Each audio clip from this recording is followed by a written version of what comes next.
आज बात करेंगे कि हमने डीसी मोटर को बनाना सीख लिया, कंस्ट्रक्शन सीख लिया, खरीदना सीख लिया, यानी मार्केट से खरीदना सीख लिया कि कौन सी मोटर खरीद के लाएं, लेकिन भाई साहब चलाना नहीं सीखा है अभी तक।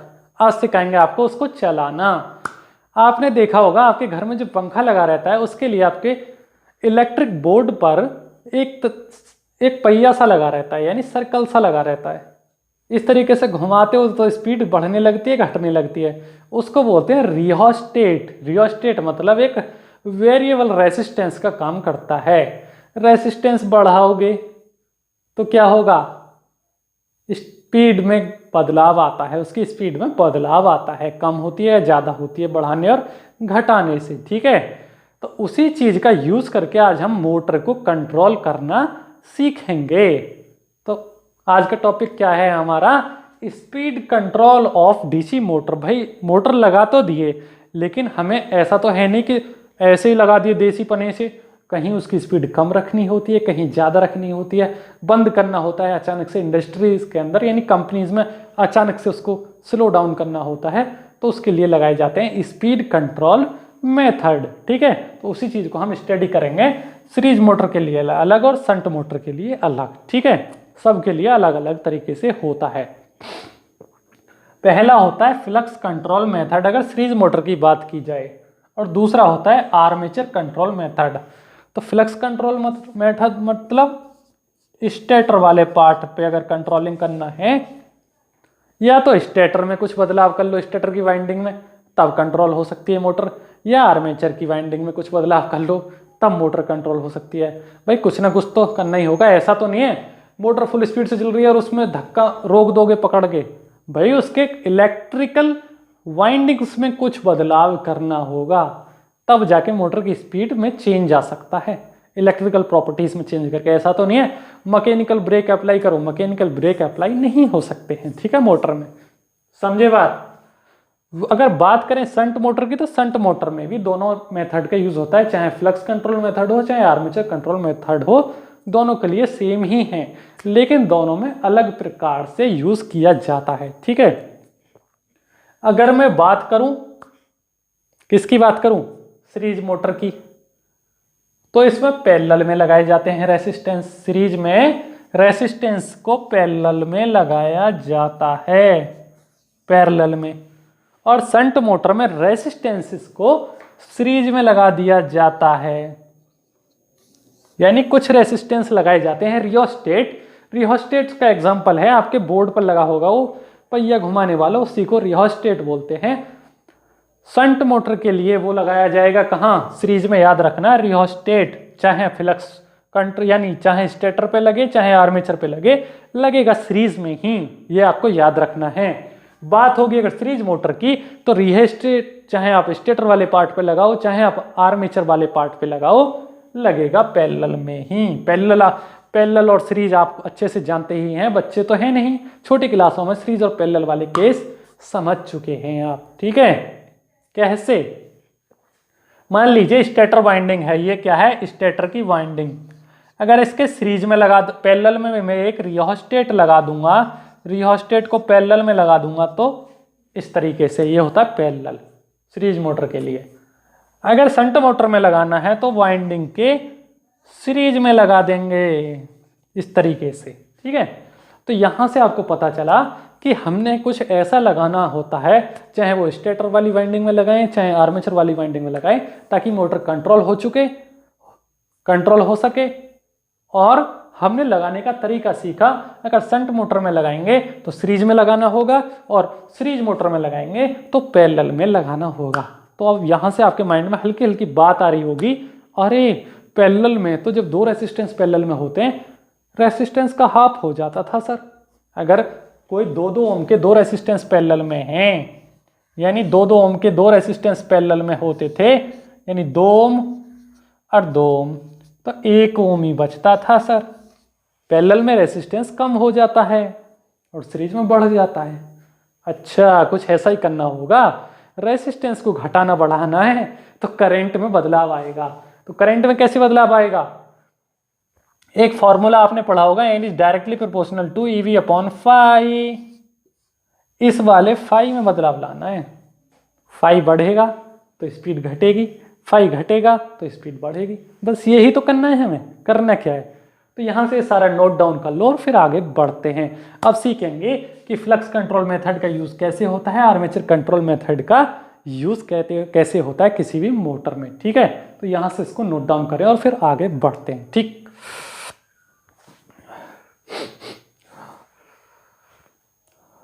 अब यहाँ से देखिए, सबसे पहले बात कर लेते हैं हम शंट मोटर की, कि शंट मोटर की स्पीड में कैसे बदलाव करें, कैसे कंट्रोल करें। तो सबसे पहले शंट मोटर के लिए हम फ्लक्स कंट्रोल मेथड का यूज़ करके देखते हैं। उसके बाद देखेंगे कि आर्मेचर वाला चेक करेंगे। सबसे पहले फ्लक्स वाला चेक करते हैं। फ्लक्स वाला चेक करने के लिए हमें स्टेटर वाले पार्ट में कुछ बदलाव करना होगा। तो क्या करना होगा, अ variable resistance is placed in series, यानी कि एक वेरिएबल रेसिस्टेंस को सीरीज में लगाना होगा। कहाँ लगाना होगा, विद शंट फील्ड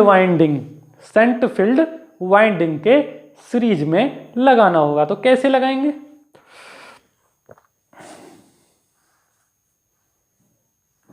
कैसे लगाएंगे, अब आपको मैं फिगर बना के दिखा देता हूं। ये क्या है आपका रोटर वाला पार्ट, ये क्या है रोटर वाला पार्ट।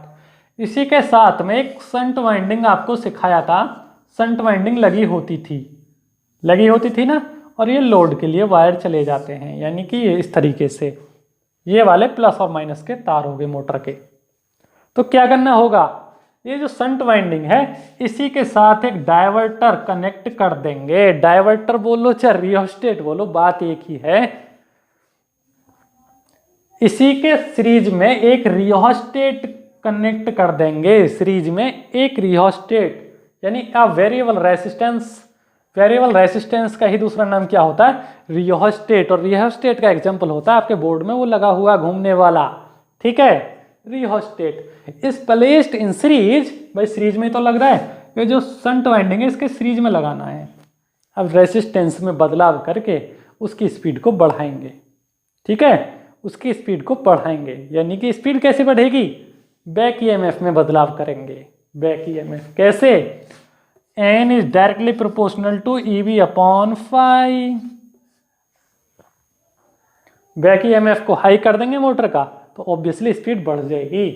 तो we can raise the speed of the motor above the normal speed. जो मोटर के डायरेक्ट तार लगा के नॉर्मली चल रही थी, अगर उसमें रियोस्टेटिक वाला मेथड यूज करोगे, यानी फ्लक्स कंट्रोल मेथड का यूज करोगे, तो उसकी स्पीड थोड़ा बढ़ जाती है, तेज चलने लग जाती है। कितना बढ़ती है, 3:1 की फॉर्म में स्पीड बढ़ती है। कभी भी आपसे पूछा जाए कि भाई फ्लक्स कंट्रोल मेथड का यूज करके अगर शंट मोटर पे कर रहे हो तो स्पीड कितनी होगी, 3:1 और एबव द नॉर्मल स्पीड। लेकिन इसकी कुछ एडवांटेजेस भी हैं और डिसएडवांटेजेस भी हैं, उनको मैं आपको समझा देता हूं, ठीक है। अब यहां से देखिए कि इसकी एडवांटेजेस क्या है। एडवांटेजेस मतलब अच्छाई, इस मेथड को यूज करने के बाद क्या क्या अच्छाई है। पहला, इजी यानी आसान है। दूसरा, कन्वीनियंट, कन्वीनियंट मतलब सस्ता, कम कॉस्ट में हो जाता है काम। कन्वीनियंट मतलब सस्ता, या इनएक्सपेंसिव, इनएक्सपेंसिव मतलब सस्ता, एक्सपेंसिव मतलब महंगा, ठीक है। सस्ता है, टिकाऊ है और आसान है। और क्या चाहिए, यही तो चाहिए होता है। दूसरा क्या है, speed control method independent of the load. Independent of the load का मतलब क्या है भाई, इलेक्ट्रिकल वायरिंग में ही ऑटोमेटिकली ही कार्य किया जाता है, किसी को पता भी नहीं चलता कि मेथड लगा रहे हैं, बटनों से ही काम हो जाता है। ऐसा नहीं है कि मोटर की साफट में कोई लोहे का कुछ घुसा के और उसमें मैकेनिकल ब्रेक लगाया जा रहा है, जैसे साइकिल में मैकेनिकल ब्रेक अप्लाई करते हैं, ऐसा कुछ नहीं है, भाई बटन से ही काम हो जाता है।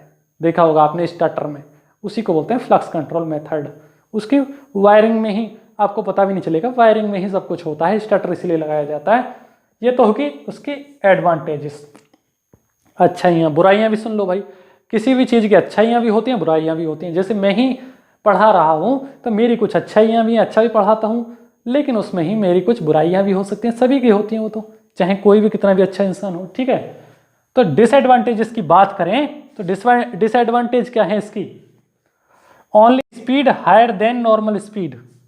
इसकी स्पीड लिमिटेड होती है। इसकी स्पीड जो है, जैसे नॉर्मली चली कोई मोटर, अगर इसको अप्लाई किया जाए तो हल्की सी बढ़ती तो है, लेकिन ऐसा नहीं है कि जितना जी करे उतना बढ़ा लो, एक लिमिट में ही बढ़ती है। लिमिट में ही बढ़ती है, लिमिट ऑफ मैक्सिमम स्पीड। दूसरा, कोई मोटर नॉर्मली चल रही है, ऐसा नहीं है इसको लगा कि उसकी मोटर की स्पीड घटा दो, ये सिर्फ इंक्रीज करने के लिए होता है। Only speed higher than normal speed can not reduced speed. सबसे बड़ी बुराई यही है इसकी कि इससे मोटर की स्पीड को कम नहीं किया जा सकता, सिर्फ बढ़ाया जा सकता है। अगर कम करना है तो दूसरे मेथड का यूज करना होगा, वो करना होगा आपको आर्मेचर वाला मेथड वाला यूज, ठीक है। अगर बढ़ाना है तो आपको ये वाला मेथड यूज करना होगा, अगर घटाना है तो आर्मेचर पे कर दो, आर्मेचर कंट्रोल मेथड, ठीक है जी। तो यहां से आपको सारे पॉइंट क्लियर हो गए फ्लक्स कंट्रोल मेथड के लिए, शंट मोटर के लिए। अब पढ़ेंगे हम शंट मोटर के लिए आर्मेचर कंट्रोल मेथड, ठीक है। फिर उसके बाद आपको बताएंगे कि फ्लक्स कंट्रोल मेथड और आर्मेचर कंट्रोल मेथड में डिफरेंस क्या था, ठीक है। तो यहां से इसको नोट डाउन करें और फिर आगे बढ़ते हैं।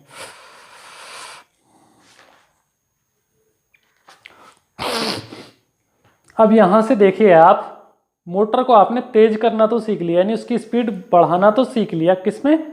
फ्लक्स कंट्रोल मेथड में, यानी स्टेटर के साथ छेड़छाड़ करके। अब समझेंगे कि मोटर की स्पीड को डाउन कैसे करना है, धीमा कैसे करना है, बढ़ाना ही सीखे सिर्फ अभी। और किसको? शंट मोटर को। अभी सीरीज की बात हमने की ही नहीं है, सीरीज को अगले लेक्चर में समझेंगे, ठीक है। अगर हम आर्मेचर कंट्रोल मेथड अप्लाई करते हैं किस पे? शंट मोटर पे। भाई आर्मेचर नाम है तो आर्मेचर पे ही होगा, सीधी सी बात है, नाम है। क्या कर दें? रियोस्टेट लगा दें ना हम, रियोस्टेट ही तो लगाना होता है। कैसे लगेगा? वाइंडिंग में लगेगा, सीधी सी बात है। Inserting a variable resistance that is known as rheostat is fitted in series with armature. Armature के सीरीज में ये लगा दिया भैया, ये शंट वाइंडिंग है, ये आर्मेचर है, इसके सीरीज में एक रियोस्टेट लगा दिया। क्या करेगा? स्पीड को कम कर देगा। कैसे करेगा? N is directly proportional to E B upon five. इसलिए मैं बार बार आपको स्पीड का फॉर्मूला पहले ही पढ़ा चुका हूं। अगर इस बैक ईएमएफ को घटा दिया जाए, ऑब्वियसली स्पीड घट जाएगी। फ्लक्स को बढ़ाया जाता है, फ्लक्स को बढ़ा देगा, बैक ईएमएफ को घटा देगा, ऑब्वियसली स्पीड कम हो जाएगी। पिछली बार क्या हो रहा था आर्मेचर फ्लक्स वाले में? फ्लक्स वाले में क्या हो रहा था? फ्लक्स को घटा रहा था, स्पीड को बढ़ा रहा था। अगर मोटर की स्पीड को घटाना है तो फ्लक्स को बढ़ा दो, और स्पीड को बढ़ाना है तो फ्लक्स को घटा दो। ये होता है मैटर। इस तरीके से आप मोटर की स्पीड को कम ज़्यादा कर सकते हो। अगर कम करना है तो आप आर्मेचर कंट्रोल मेथड यूज करिए शंट मोटर में, और बढ़ाना है तो कौन सा करिए? Flux control method. वैसे ही ये ही method, same to same method series motor में भी यूज हो सकते हैं, लेकिन वहां क्या होगा? जहां ये सीरीज में लगाया है वहां पैरेलल में लगाना होगा। और दूसरा, रियोस्टेट नहीं, वहां डायवर्टर लगता है, यानी रियोस्टेट का नाम ही सीरीज में डायवर्टर हो जाता है। मेथड सेम ही होंगे, कुछ अलग नहीं होगा, ठीक है। पैरेलल में कैसे लगाएंगे सर? समझ में नहीं आ रहा कुछ। आर्मेचर के पैरेलल में भी लग सकता है क्या? बिल्कुल लग सकता है।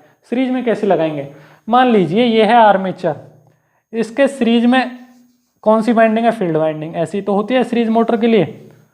अब सर पैरेलल में डायवर्टर कैसे लगा दोगे आप?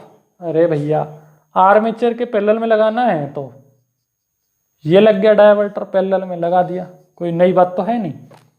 इस दिमाग होना चाहिए, यानी कि आपको दिमाग मतलब कि सर्किट बनाना आना चाहिए। इलेक्ट्रिकल सर्किट अगर आप बनाना सीख गए तो आप सब कुछ सीख गए। वो भी कराए देता हूँ इसके साथ कि सीरीज में कैसे करेंगे, ठीक है। शॉर्टकट तरीके से कराऊंगा क्योंकि आप पहले ही सब कुछ सीख चुके हैं, ठीक है। तो यहाँ से इसको नोट डाउन करें और फिर आगे बढ़ते हैं, ठीक। अब यहाँ से देखिए, आपने शंट वाले मेथड्स को अच्छे से सीख लिया था। सीरीज में मैंने बताया पैरेलल में लगता है, तो आप अपने दिमाग से यूज करिए। हमें क्या लगाना है? कंट्रोलिंग मेथड लगाना है सीरीज मोटर में। तो हमें सबसे पहले पता है कि सीरीज मोटर में आर्मेचर के सीरीज में होती है फील्ड वाइंडिंग। हो गई, तो फील्ड वाइंडिंग में ही बदलाव करना है ना। फ्लक्स कंट्रोल मेथड लगाने के लिए, फ्लक्स कंट्रोल मेथड लगाने के लिए फील्ड वाइंडिंग में ही बदलाव करना है, चेंज करना है, कुछ छेड़छाड़ करनी है। तो फील्ड वाइंडिंग के पैरेलल में एक रेसिस्टेंस लगा दो, variable resistance, that is known as diverter. DIVERTER diverter. Flux control method लगाना है, फ्लक्स कंट्रोल मेथड लगाना है सीरीज मोटर में, तो कहाँ लगाएंगे रेसिस्टेंस? फील्ड वाइंडिंग के पैरेलल में। पैरेलल में उस रेसिस्टेंस का नाम क्या होगा? अच्छा सर, शंट में तो उसका नाम रिहोस्टेट होता था, यहाँ उसी का नाम डायवर्टर हो जाता है। ठीक है, अगर बात आए आर्मेचर कंट्रोल मेथड की तो वहाँ क्या करेंगे सर? ये आपकी फील्ड वाइंडिंग है सीरीज में, फील्ड वाइंडिंग है क्योंकि सीरीज मोटर है, ये आर्मेचर है, तो यहाँ कैसे लगाएंगे sir armature control method? Armature control method तो आर्मेचर के साथ छेड़छाड़ करनी है, तो आपको पता है सीरीज मोटर में पैरेलल में छेड़छाड़ करी जाती है, तो यहाँ लगा दो एक, ये लगा भैया, ये लगा दिया। ठीक है, तो इस तरीके से आप सीरीज मोटर में भी छेड़छाड़ करके उसकी स्पीड को कम ज़्यादा कर सकते हैं। ठीक है,